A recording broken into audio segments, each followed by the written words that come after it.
I'm Adam. Thank you so much for inviting me to give this talk. I'm a postdoc in Steve Cavall's lab. And just sort of to motivate what I want to talk to you about, sort of imagine you're walking down a meadow and a day with weather nicer than today. You're having a good time, and then an angry dog jumps out and attacks you.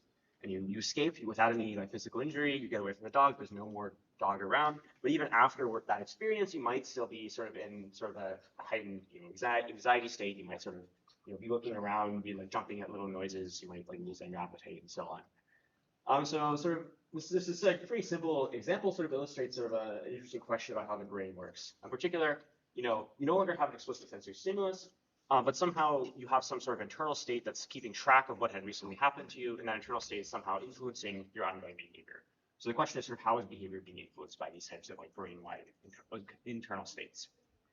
So in the past few years, we've basically started collecting larger and larger amounts of data across many different brain regions. Studies have actually found that basically information about animals' behavior is actually sort of widely distributed throughout the brain. So basically, is there a laser pointer? Yeah, it's just for the bulb. Okay. Yeah. Oh, yeah. You have to turn it on. There's a switch by side.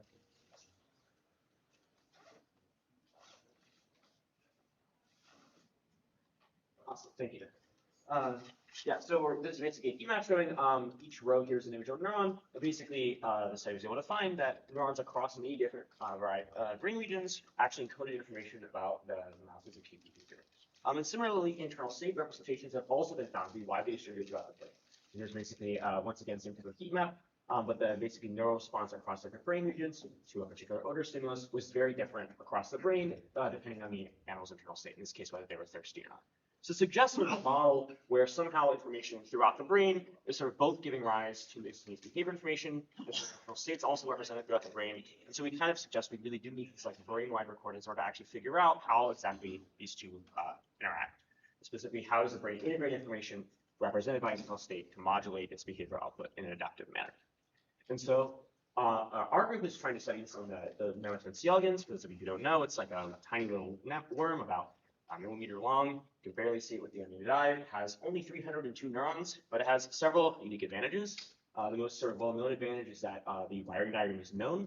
So basically, every single worm has the same exact set of 302 neurons. In addition, they're all wired up in almost exactly the same way, which means that if you understand how a particular neuron works in one animal, you can probably have a very good sense of how it works in all of the animals.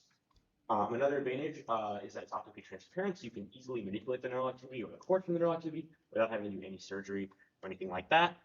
And finally, despite only having 302 neurons, the worm is actually able to have a wide variety of pretty complicated behaviors. So it has sort of basic locomotion behaviors, like it can move its head around, that's how it moves. It can turn, it can chemotax subgradients and so on. It can move forward and backwards, it can eat food. But it actually also has different types of internal states, the most well-known of which is the Roman dwelling states, which are basically correspond to exploitation versus exploration strategies for food search. And so recent work has basically been able to, because of the optically transparent nature of C. elegans, we've been able to basically record activity from basically all the neurons in the brain of the worm. And what we found is that it actually sort of echoes these previous findings I was alluding to. Sorry, I'm under the weather today. And basically, what the studies have found is that actually you have information about behavior throughout the brain of C. elegans as well. It's not just the motor neurons, it's actually neurons across the brain have information about behavior. This study was done in immobilized animals, and more recently, studies have sort of replicated this finding in freely moving worms. And so this essentially provides a good test bed if you can figure out how neurons represent behavior information, and if you can figure out how neurons represent internal state information, maybe you can figure out how the two interact in the worm. So that's basically what I'm trying to study. But before getting into my project, I would like to point out the contributions of Jung-Soo Kim. He's an equal effort collaborator, co-author of this project along with me. So everything you're about to see is just as much his work as it is my own. And then I'm going to put these on at the end of the presentation as well. But this is our paper, which came out last year. And we also have all of our data publicly available on my web if you want to play with it or construct your own models of it or something like that.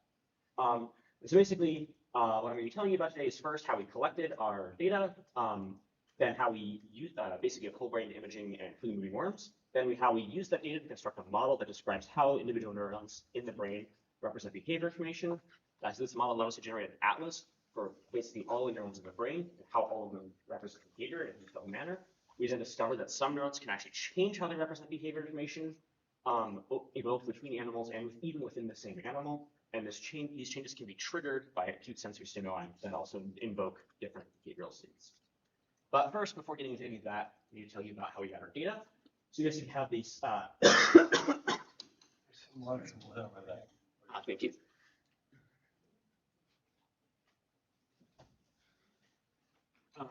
We basically have this dual confocal imaging system. So basically, we have a confocal microscope down here that collects GCamp activity from all the neurons in one's brain.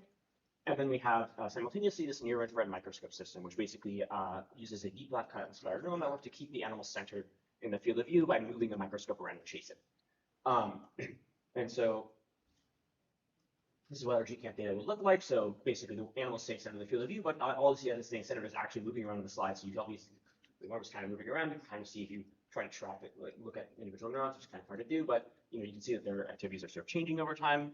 And this is from a different animal, but this is what the near-infrared recordings look like. So you can extract neural activity from the GCamp recordings, and you extract the animal's behavior, like splines and how it's moving and so on, from the near-infrared recording.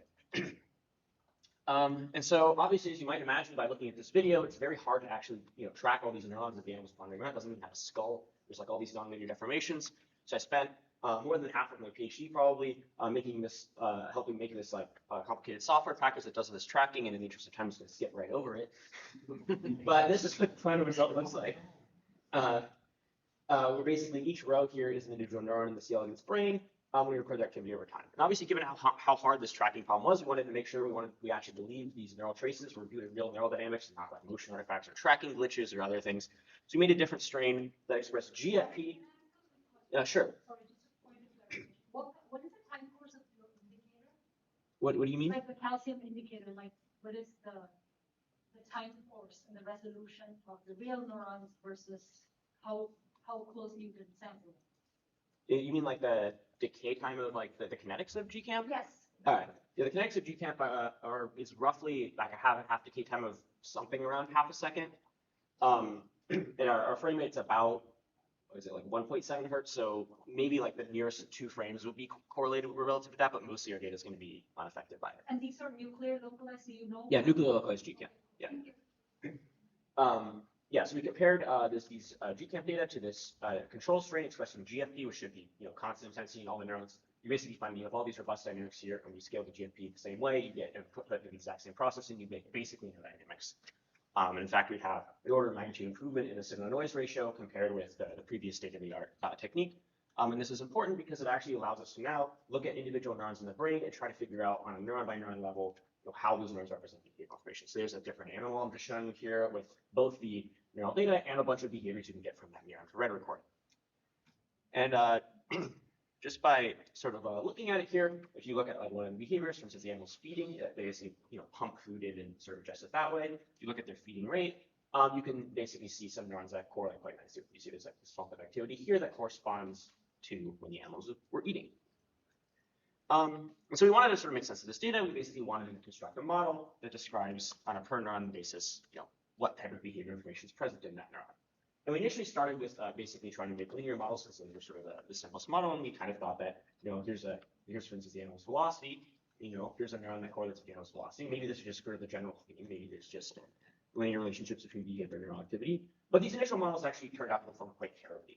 It turns out that there's 3 important features of how neurons can encode information about behavior in the worm that the initial models did not capture.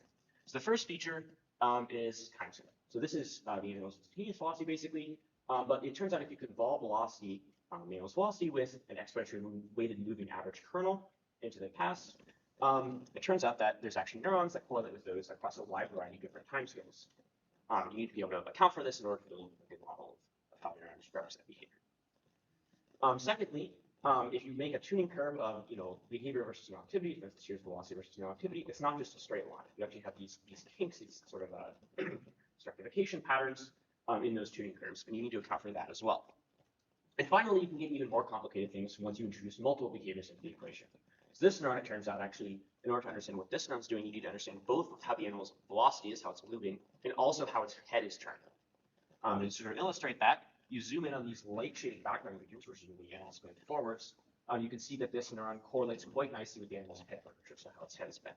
However, when the animal is moving backwards, these red shaded regions here, the neuron is silent, even though the animal's head indeed continues to move as it's going backwards.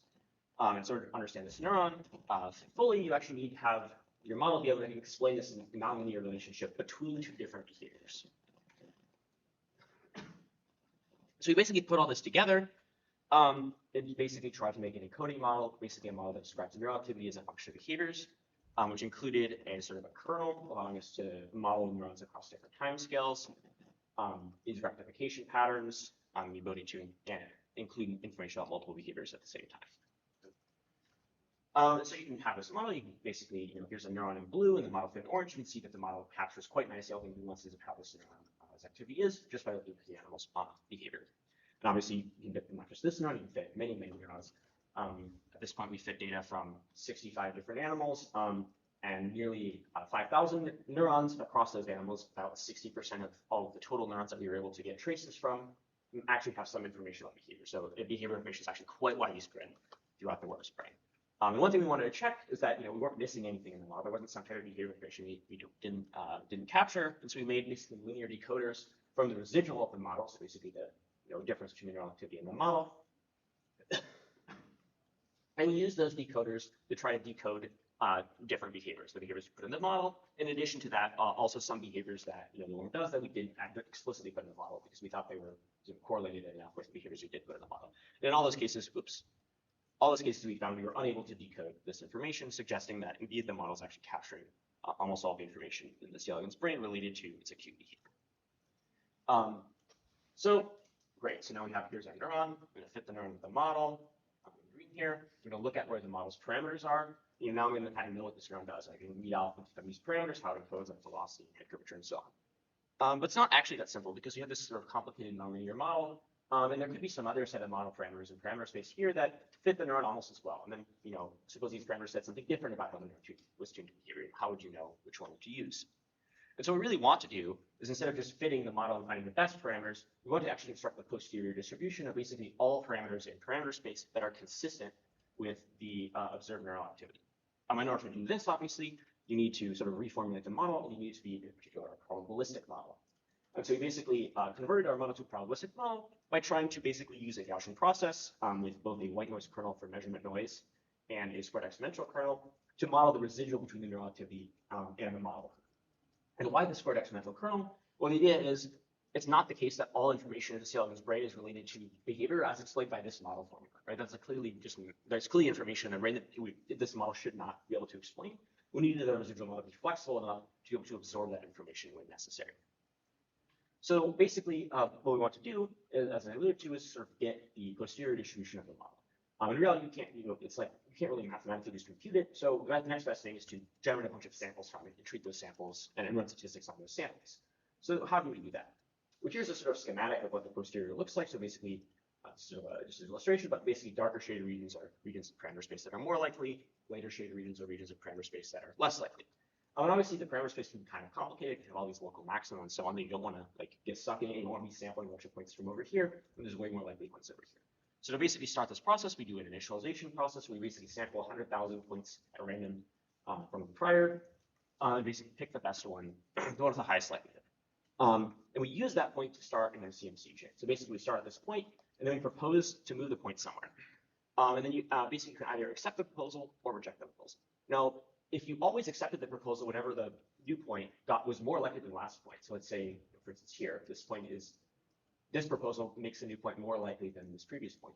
If you were to always accept the proposal when that happened, and you were to always reject the proposal when the new point is less likely, then you would basically just be performing gradient descent and just find the point of maximum likelihood, which is not what we want to do. What you actually do in MCMC is you basically bias your probabilities of accepting or rejecting based on how much more or less likely the point is.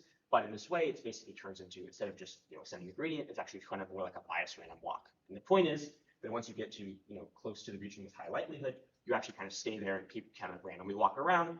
And then it turns out that basically by taking samples from a bunch of different points in this chain, you can use those samples as though they were basically samples directly from this posterior distribution.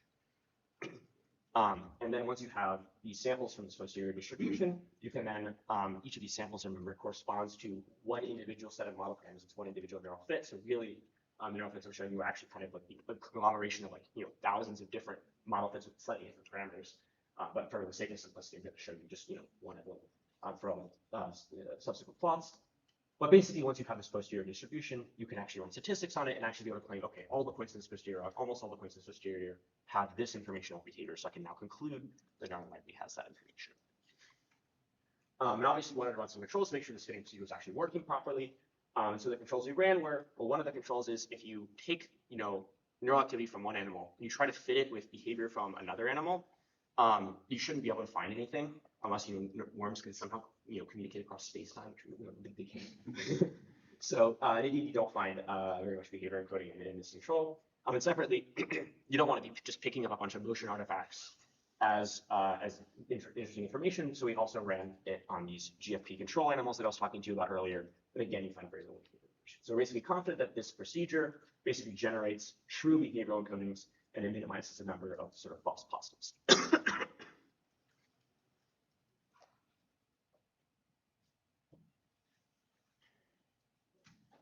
So now that we have this model, we basically wanted to be able to construct sort of a map for all the neurons in the brain, how does the neurons represent behavior? And so there's sort of one other wrinkle, which is that just by looking at a GCamp image, you can't really tell which neuron's which. It's just like a bunch of blobs. It's hard to know which one's which, where they are in the connectome, and so on.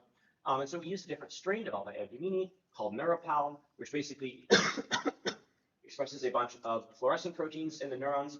And basically what this allows you to do is sort of pseudo-color the neurons in these different colors by using different filters and so on. And then once you have this color information, you can then figure out which neuron's which. And by basically taking that strain, doing whole brain imaging on it and fitting it with our model, you get this. And what you're looking at here is basically each column here is one of the neurons in the C. elegans brain, and each row here is one of the encoding properties you can extract from a model, including whether it goes, for instance, forward locomotion or reverse locomotion, how it's tuned to the animal's head bending, how it's tuned to the animal's eating, its encoded time scale, and so on. And so this is really cool. This is basically the first sort of whole brain view of behavioral information representation in the C. elegans brain. And obviously, the first thing you want to do is make sure this is consistent with previously published work. So if I zoom in on certain regions of this heat map, basically these are neurons. I'm not going to go into the exact details for the non-C. elegans field here, but basically these are neurons that in the C. elegans field people kind of previously knew what they did. Found a bit perfect match to what people previously knew about the neurons. But obviously, we know a lot more than just the things that people previously found. We have basically all of them. And so there's a lot we could go into here, but I want to mostly focus on this last column here, which is encoding variability. So for a lot of neurons in the brain, we basically found that their model fits from animal to animal were basically the same. But there were a handful of neurons where the model fits actually seem to change quite a bit between different animals. We were kind of curious about what was going on there.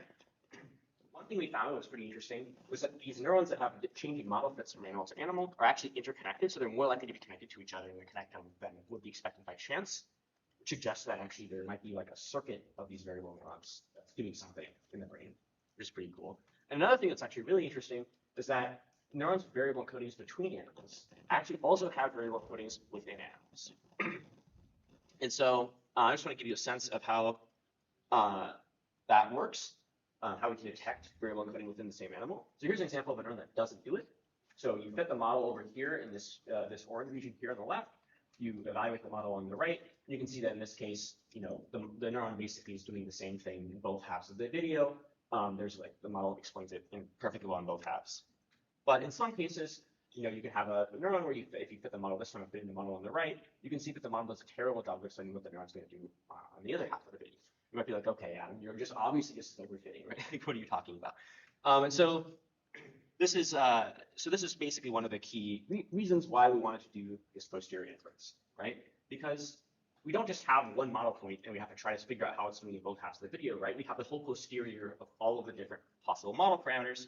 And so for the case on the left, where the neuron didn't change its encoding, it turns out these posterior distributions overlap, which basically means that you can explain the neural activity in both halves of the video. So basically, these are posteriors where I fit them on in the first half and the second half. And they overlap, which basically means that you can pick a point in both of these posteriors and you can explain the neural activity that way. Yeah. Mormon? Okay, so I'll try to read it. Whereas in dynamic encoding, you can basically, these posteriors won't overlap, so there's no way you could explain them with a single model. All right, so I'm gonna kind of skip over some things, but basically you can find neurons that have these encoding changes, but I'm kind of running out of time. So I do want to get to this next part, which is basically once you start realizing that neurons can have encoding changes, can change their representation of behavior within the same animal, you might ask why. Our hypothesis was basically that this might have to do with them sort of encoding some information about the animal's recent sensory experiences. So to test this, we zap the animals with a laser. The animals freak out. They hate this. They exhibit these long-lasting behavioral state changes where they basically, for many minutes after simulation, they'll stop eating and they will start reversing more, which is an avoidance response in C. elegans. And then you can do whole brain imaging on these. And what you indeed find, sorry, I'm going a little bit quickly here, I know, but you indeed basically find that there are neurons that basically change their encoding immediately in response to this thing, like a timeout man or a cat. Here's one example, right? You can see the neuron is being fed with this model here, and then the moment that this heat simulation happens, the model doesn't know that the heat simulation happens, right? It thinks the neuron should keep doing this thing, and the neuron immediately changes how it's representing behavior. So it sort of gives rise, and there's a bunch more neurons that do this, and it sort of gives rise to the view that basically maybe these encoding changing neurons are somehow the encoding changes in them is somehow representing the animal's internal state, because after the single stream of the animals have these different behavioral states. So just to wrap up, we basically have, again, if you didn't catch them before, here's our paper and our website with all of our data. But we've basically done whole brain imaging of free-moving worms. We've been able to construct these encoding models to describe how individual neurons in the brain represent behavior. We fed these models for basically all the neurons in the brain to construct this atlas, how they fit behavior. We were able to find that a sensory stimulus can actually acutely change these behaviors, lead into this model that maybe these encoding changes are somehow related to internal states and how they represent information about the animal's internal state.